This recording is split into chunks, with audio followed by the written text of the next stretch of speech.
हम सब ने कभी ना कभी मेड्यूसा के बारे में ज़रूर सुना होगा और ज़्यादातर जगहों पर उसे एक ईविल की तरह दर्शाया जाता है। लेकिन सवाल ये है कि क्या मेड्यूसा सच में ईविल थी या फिर परिस्थितियों ने उसे ऐसा बनने पर मजबूर कर दिया था। आज की वीडियो में हम मेड्यूसा से जुड़ी मैथोलॉजी को जानने की कोशिश करेंगे। So let's start the video. अब जिन्हें मेड्यूसा के बारे में बिल्कुल भी नहीं पता उन्हें मैं बता दूं कि ग्रीक माइथोलॉजी में मेड्यूसा को एक ईविल लेडी के रूप में दर्शाया गया है जिसके सर पर बालों की जगह सांप है। ऐसे बोला जाता है कि मेड्यूसा की आंखों में जो भी दिखता है वो पत्थर का बन जाता है, लेकिन मेड्यूसा हमेशा से ऐसी नहीं थी।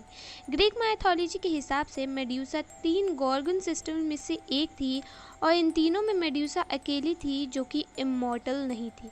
बाकी की 2 सिस्टर्स का नाम स्थीनो और यूरेल था। कई जगहों पर मेड्यूसा को गाय की बेटी माना जाता है, लेकिन ये डिटेल्स काफ़ी फ्लक्चुएटिंग है।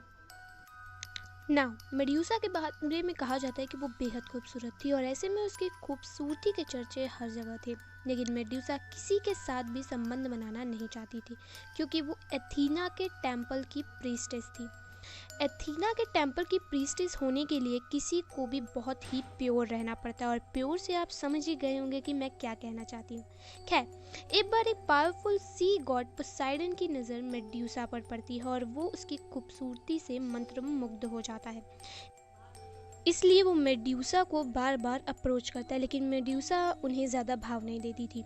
अब पोसाइडन का ऑलरेडी एथीना से कुछ अनबन चल रहा होता है, तो वो इसीलिए बदला लेने के भाव से मेड्यूसा के साथ ज़बरदस्ती करने की कोशिश करने लगता है। ऐसे में मेड्यूसा भागकर एथीना के टेम्पल पहुंचती है ताकि एथीना उसे प्रोटेक्ट करे, लेकिन ऐसा कुछ नहीं होता और पोसाइडन को वो कर लेता है जिसके लिए वो आया था। ये सब हो जाने के बाद गॉडेस एथीना वहाँ आ जाती हैं और उन्हें सब कुछ पता चल जाता है। अब पोसाइडन से भिड़ने के बजाय एथीना मेड्यूसा पर ही भड़क जाती है क्योंकि अब उनके हिसाब से वो प्योर नहीं रही। इसलिए वो मेड्यूसा को श्राप देती है जिसके तहत मेड्यूसा की खूबसूरत बालों की जगह अब सांप पनपेंगे।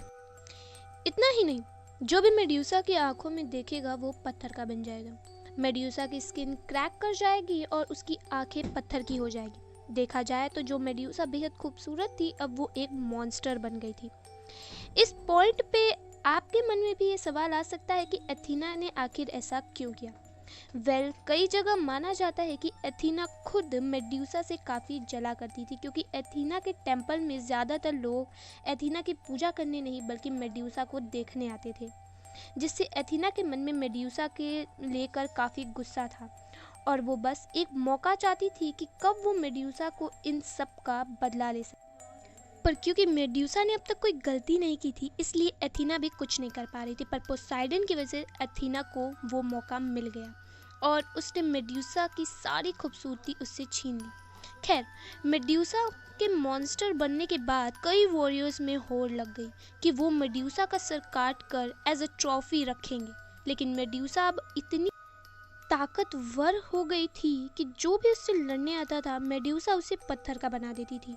कई वॉरियर्स उससे मारने की कोशिश कर चुके थे पर मेड्यूसा को देखते ही वो सभी पत्थर के तब्दील हो जाते थे। फाइनली ये काम पर्शियस को सौंपा गया जो कि ज़्यूस का बेटा था।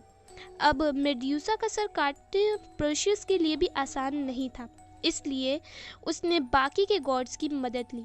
उसने हेडिस से एक ऐसी हेलमेट लिया जिससे वो अदृश्य हो जाए, जिससे कि मेड्यूसा उसे देख नहीं सकेगी। फिर उसने हर्मिस से एक ऐसा सैंडल लिया जिसकी मदद से वो उड़ सके और मेड्यूसा तक पहुंच सके। गॉडेस एथीना पर्शियस को एक शील्ड देती हैं जिसकी मदद से वो मेड्यूसा की दृष्टि को रिफ्लेक्ट कर उससे बच सकेगा। एंड फाइनली एक धारदार तलवार जिसकी मदद से वो मेड्यूसा के सर को काट सके। अब ऑब्वियसली इतने पावर्स के साथ पर्शियस मेड्यूसा के सर को काट डालता है और मरने से पहले मेड्यूसा के खून से उसके 2 बेटों का जन्म हुआ जिनका नाम गीसियस और पेगेसियस कहा जाता है। और कहा यह भी जाता है कि ये दोनों पोसाइडन के ही बेटे थे, यानी कि मेड्यूसा और पोसाइडन के। और पर्सियस ने मेड्यूसा के सर को अपने पास रख लिया, जिसकी मदद से वो अपने दुश्मनों को पत्थर में तब्दील कर देता थे। तो ये थी मेड्यूसा की बेसिक माइथोलॉजी। अब अगर बात की जाए ओपिनियंस की, तो मेरे हिसाब से मेड्यूसा को कर्ज देना सही नहीं था, और आज तक टेल्स में उसे एक मॉन्स्टर की तरह दिखाना तो बिल्कुल भी नहीं। मेड्यूसा कभी किसी का बुरा नहीं चाहती थी, लेकिन उसके खुद के ही साथ इतना बुरा हुआ था जिसके कारण वो एक मॉन्स्टर बन गई। और ये बस एक ग्रीक माइथोलॉजी है, यानी ये एक कहानी है। हो सकता है ये हिस्ट्री हो, कई लोग ऐसा मानते हैं। वैसे मेरा सवाल आपसे है कि आपको क्या लगता है, मेड्यूसा एक ईविल थी या फिर एक विक्टिम थी? आप अपना जवाब कमेंट्स में मुझे बता सकते हैं। तो गाइज़, ये थी आज की वीडियो। मिलेंगे नेक्स्ट संडे एक ऐसी ही वीडियो, एक ऐसी ही कहानी के साथ। तब तक के लिए